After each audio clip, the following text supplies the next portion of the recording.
গেল বছর রাজনৈতিক কারণে গড়ের মাঠে বছরের শেষ দিকে বাংলাদেশ দলের কয়েকটি সিরিজ স্থগিত হয়েছিল, যার মধ্যে একটি ছিল নিউজিল্যান্ড এ দলের বাংলাদেশের সফর।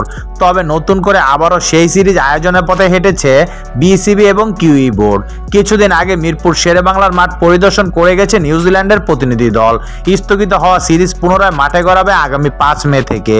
গেল বছরের সেপ্টেম্বরে লাল বলে 2টি 4 দিনের টেস্ট ম্যাচ ও 3টি একদিনের ওয়ানডে ম্যাচ খেলতে বাংলাদেশে আসার কথা ছিল নিউজিল্যান্ড এ দলের।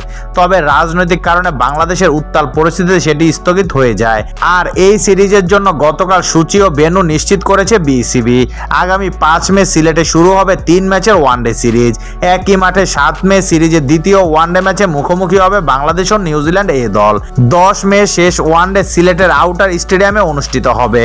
ওয়ানডে সিরিজ শেষেই শুরু হবে 2টি 4 দিনের ম্যাচ। 14 মে সিলেটে শুরু হবে সিরিজের প্রথম 4 দিনের ম্যাচ। সিরিজের শেষ টেস্ট ম্যাচটি মাঠে গড়াবে 21 মে মিরপুর শেরেবাংলা স্টেডিয়ামে।